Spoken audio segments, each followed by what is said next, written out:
courageusement pris nos bagages à chaque instant dans des endroits qui étaient comme ils étaient, pas toujours très salubres.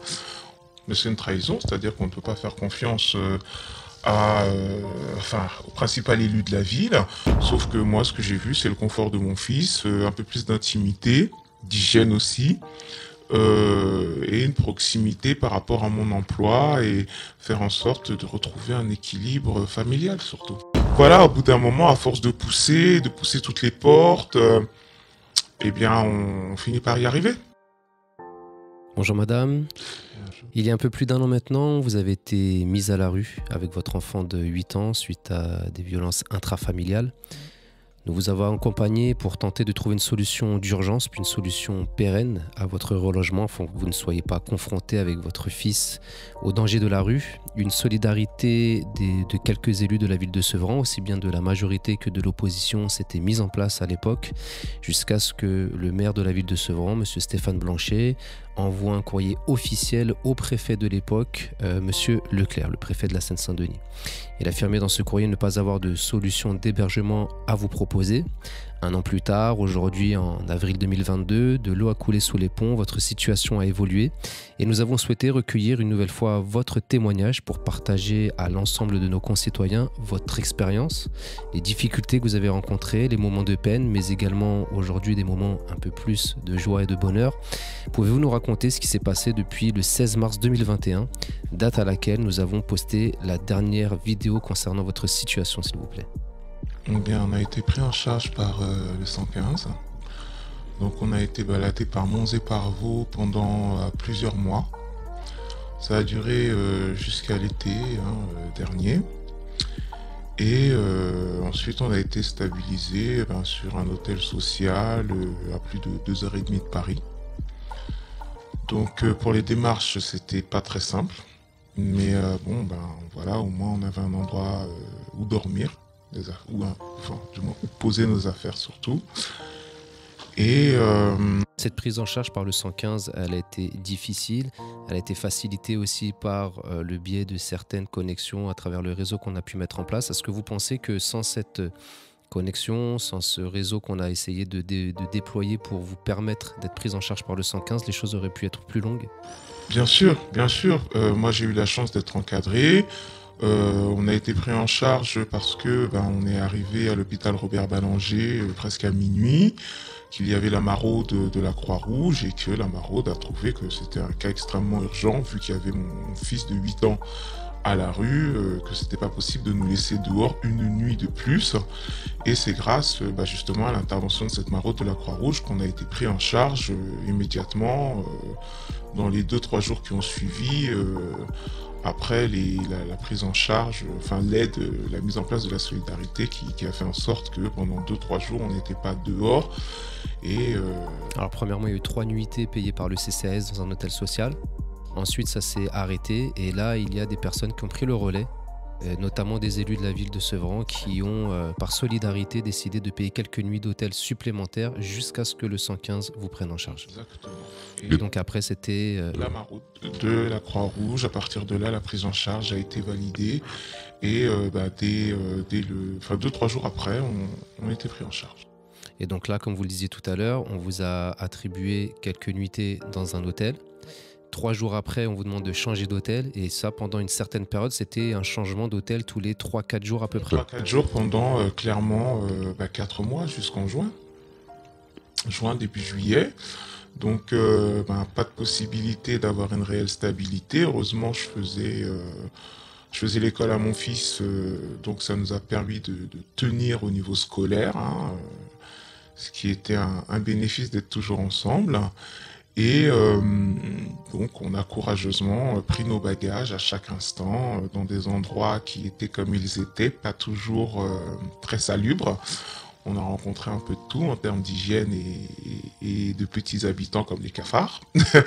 Mais bon, je me balade toujours avec mes petits produits. Donc effectivement, à chaque arrivée, c'était super grand nettoyage, désinfection, pour pas choper un truc. Je dis pas que c'est vraiment sale. Bon, la première prise en charge s'est très bien passée parce que c'était un hôtel dans le 92. un hôtel social, mais très propre, très bien entretenu, mais la suite, ça n'a pas toujours été aussi idyllique. Alors c'est vrai que les bâtisseurs vous ont accompagné plus d'une fois dans les hôtels, ont pu récolter quelques images que nous pourrons mettre aussi à l'écran pour que les téléspectateurs puissent se rendre compte des conditions, comme vous le disiez, parfois correctes, parfois un peu moins, dans lesquelles vous étiez hébergés, mais bon, c'était toujours mieux, entre guillemets, que les affres de la rue. Alors, il y a eu ce courrier du maire de la ville qui disait qu'il n'avait pas de solution à vous proposer. Moi, je suis conseiller municipal de la ville de Sevran, comme vous le savez, et je siège au conseil municipal, et j'ai pu voir que le maire avait mis plusieurs logements de la ville à disposition de personnes, y compris en situation d'urgence, pendant la période à laquelle vous cherchiez un appartement et les mois qui ont suivi. Il y a encore la décision 75 qui concerne un logement attribué pour une durée de 6 mois. C'est dans le cadre du fonds Barnier, en attendant le déblocage des fonds pour permettre à ce couple de pouvoir acquérir leur logement. Donc, tout ça est encadré par la procédure du fonds Barnier. Monsieur Jouss et ensuite Madame Hamdaoui. Bonsoir et merci. Concernant la décision 75 sur l'attribution d'un logement pour 6 mois, je voulais savoir dans quel cas, parce qu'on avait vu lors du dernier conseil municipal que les logements communaux étaient attribués soit aux enseignants, soit au personnel communal, soit aux situations d'urgence. Est-ce que pour ce couple, c'était la situation d'urgence qui était envisagée? Pour la décision 75, il s'agissait bien sûr d'une décision d'urgence, parce que pour pouvoir acquérir le logement où ils entendent habiter, il y a besoin de débloquer les fonds dans le cadre du fonds Barnier. Alors j'ai pu répertorier entre mars et août 2021, donc qui correspond à peu près à la période à laquelle vous vous êtes retrouvé sans domicile. C'est 6 appartements qui ont été mis à disposition par le maire de Sevran, Stéphane Blanchet, et ça on pourra le voir dans les décisions parce que tout est documenté. Et ça a été présenté donc en conseil municipal. Comment vous aujourd'hui vous prenez ou vous l'interprétez ce cas-là? C'est-à-dire qu'on vous dit d'un côté qu'il n'y a pas de solution d'hébergement, que ce soit d'urgence ou même pérenne, sachant que vous aviez une demande de logement en cours depuis un certain nombre de temps, et que d'un autre côté, on attribue 6 appartements de la ville à des personnes, et parfois en situation d'urgence, ça a été dit même au conseil municipal. Comment vous interprétez cela?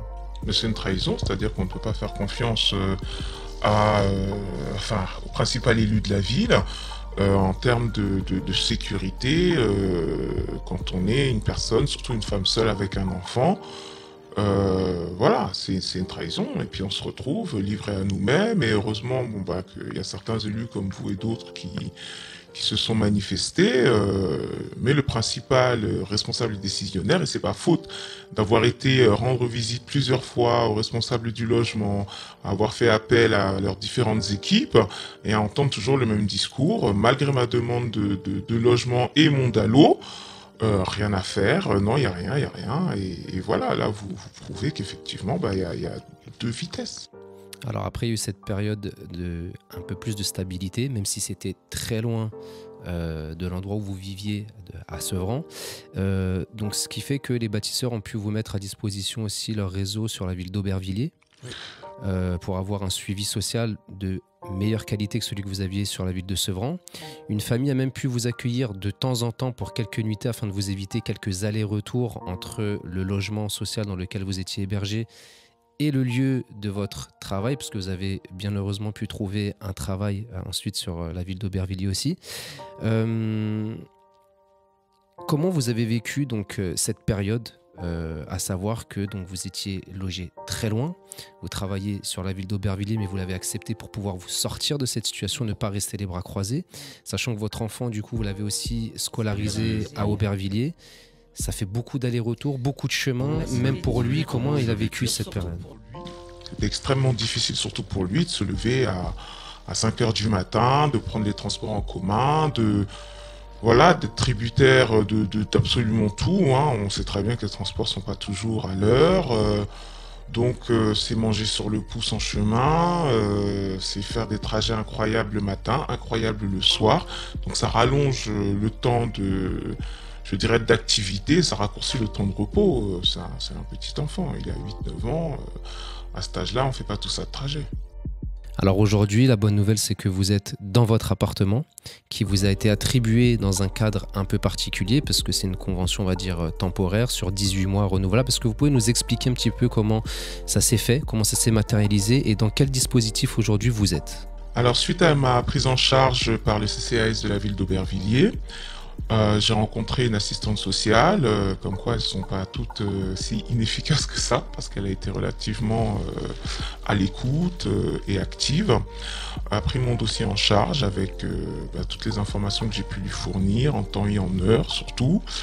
Donc elle a fait appel à une structure qui s'appelle Solibail, et qui justement prend en charge des personnes comme nous qui ont souvent soit un emploi, soit un revenu suffisant pour payer quand même une bonne partie du loyer en comptant l'APL.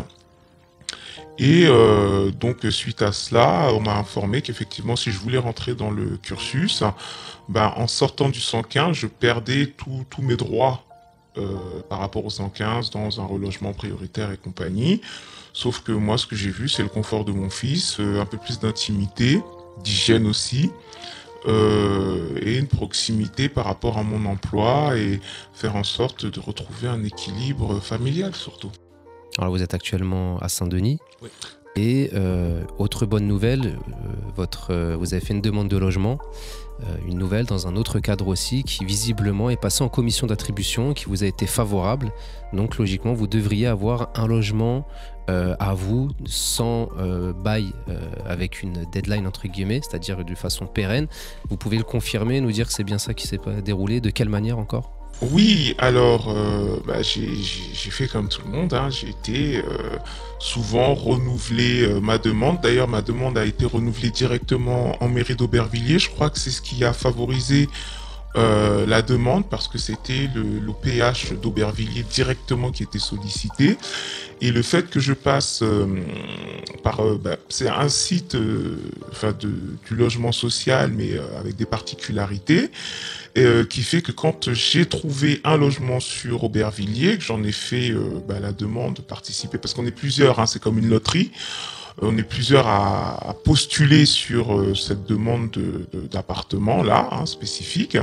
Et effectivement, peut-être parce que j'avais déjà renouvelé à l'OPH d'Aubervilliers, que je travaille sur la ville et que j'ai un DALO qui est valable depuis encore décembre et là encore dans quelques mois, je me suis retrouvé peut-être chanceuse et éligible du fait aussi de mon salaire qui était 3 fois le montant du loyer à pouvoir avoir accès à ce logement-là. Après, c'est vrai que ça fait 6 ans que j'attends, il y a des gens qui attendent depuis plus de 10, 15, 20 ans.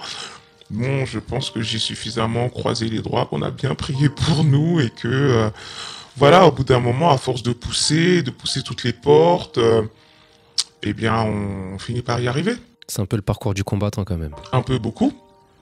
C'est le parcours du combattant. Faut pas lâcher.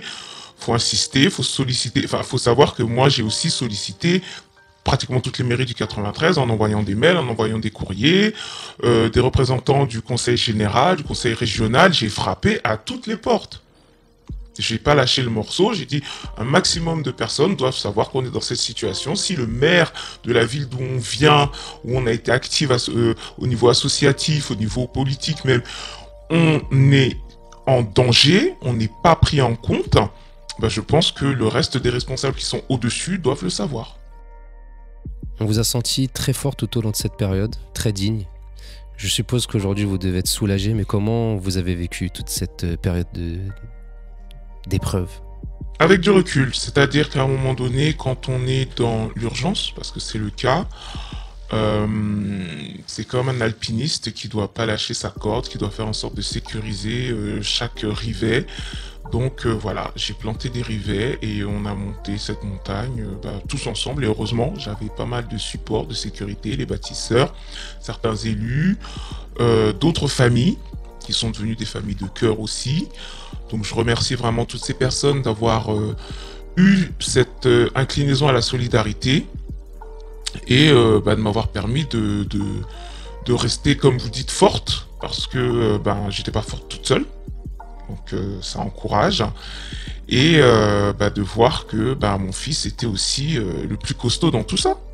Et comment vous pourriez qualifier aujourd'hui l'accompagnement que les bâtisseurs vous ont apporté tout au long de cette période? Je le souhaite à pas mal de personnes parce que franchement, si c'était pas eux, je ne sais pas comment j'aurais fait le transport des différents changements d'habitat avec le 115, parce qu'il faut savoir que quand on nous dit de partir, c'est souvent à quelques heures qu'il faut ranger ses affaires.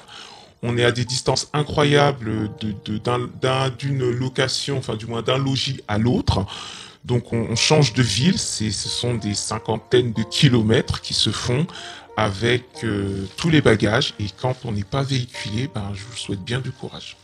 C'est vrai que pour que les gens puissent se rendre compte, quelquefois on vous envoyait du sud de l'Essonne jusqu'à l'extrême ouest des Yvelines. Oui. Des fois revenir dans l'Essonne et c'était... J'ai fait l'Île-de-France en long, en large et en travers dans toutes les extrémités qu'on peut connaître de régions et de départements limitrophes de l'Île-de-France, oui. Et quel message vous souhaiteriez adresser à toutes ces personnes qui sont dans votre situation ou qui pourraient l'être à l'avenir? Insistez. Ne perdez pas, ne vous énervez pas, gardez votre calme, ne perdez pas confiance en vous, confiance aux institutions, parce qu'il y a des gens qui sont raisonnables et qui font leur travail. Adressez-vous vraiment au maximum de structures, qu'elles soient administratives ou associatives. Vous trouverez toujours une main tendue quelque part, même si ce n'en est qu'une seule. Et restez toujours courtois, mais insistez vraiment, parce que on est dans notre droit, on est en détresse. Je pense que la France est un État qui, ne serait-ce que de par sa constitution et sa déclaration des droits de l'homme, est une institution solidaire. Surtout après les différentes guerres mondiales, je pense que c'est là que ça s'est popularisé. C'est ce qui fait aussi la renommée de la France en général, cette solidarité. C'est une culture et elle existe vraiment et dans la population et dans ses institutions. Mais il faut savoir frapper aux portes et ne pas se décourager. Une petite dernière question concernant votre fils. On sait que les enfants ont une capacité d'adaptation et de résilience, mais je suppose qu'aujourd'hui, il doit mieux vivre les choses. Comment ça a été pour lui pendant cette période? Alors, lui, ça l'a un peu amusé parce que c'était une vie de bohème où on changeait de logement ici et là, on dormait à gauche et à droite, ça permettait de faire de nouveaux copains à chaque fois. D'avoir des petites faveurs alimentaires parce que n'ayant pas toujours de frigo, on mangeait un peu plus. Alors c'est pas forcément bon dans l'hygiène parce que on se retrouve avec pas mal de fast-food. Donc pour moi c'était plus du dérèglement alimentaire parce qu'on mange très frais. Mais bon, lui il était plutôt content de manger des tacos, des frites, des choses comme ça. Alors après, au niveau scolaire, ça n'a pas eu d'incidence. Parce que j'étais très à cheval sur tout ce qui était révision. De toute façon, depuis Covid, on s'était retrouvé dans cette situation. Donc, on avait pris un pli. Et là, aujourd'hui, il avait envie de reprendre une vie en société, à l'école. Ce qui a été le cas. Et récemment, il s'est plaint qu'effectivement, c'était peut-être plus sympa de travailler à la maison parce qu'on avait des horaires peut-être plus intenses dans le travail, sur des horaires plus courts et plus de souplesse avec une possibilité aussi d'avoir des sorties plus fréquentes, culturelles. Donc que c'était pas la même vie et que parfois les copains peuvent être un peu cruels à l'école, mais bon, il faut aussi savoir vivre en société. Donc lui, il s'adapte et là, effectivement, il a envie de continuer sa petite vie de garçon. Merci beaucoup pour votre témoignage. Nous vous souhaitons beaucoup de bonheur à vous, à votre fils. Merci. Si par malheur il devait vous arriver une nouvelle situation, pas similaire, mais en tout cas avec des difficultés, vous savez que vous pouvez compter sur les bâtisseurs en tout cas. Effectivement. Je vous félicite et je vous dis vraiment bravo pour la manière dont vous avez géré aussi la situation, parce que vous avez fait preuve de beaucoup de résilience, de beaucoup de courage, de beaucoup de témérité, et je pense qu'il en fallait, parce que sinon ça n'aurait pas été aussi évident de pouvoir s'en sortir dans un laps de temps relativement court. On connaît certaines situations qui prennent parfois des années et des années. Donc je vous souhaite une excellente continuation. Je vous laisse le mot de la fin et encore une fois bravo pour votre combat et cet espoir aussi que vous incarnez pour d'autres personnes qui se retrouvent dans la même situation en leur disant que c'est possible, mais il faut se battre. Oui. Petite parenthèse, dans ce parcours, j'ai rencontré une femme qui avait 4 enfants et qui était dans un hôtel social depuis 8 ans. 8 ans. C'est incroyable. C'est-à-dire que elle avait une assistante sociale qui n'avait absolument pas rempli son dossier. Donc moi j'ai eu la chance d'avoir vraiment des équipes autour de moi. Donc c'est vraiment une question de, comme vous dites, de témérité, de ténacité, d'être déterminé et de se dire je ne reste pas dans la rue, peu importe le temps que ça va prendre. Je vais m'en sortir parce que de toute façon on ne peut que s'en sortir et d'avoir cette patience et comme vous dites de taper à ses portes et de trouver finalement peut-être une belle béquille chez les bâtisseurs. Merci et bon courage à vous. Merci.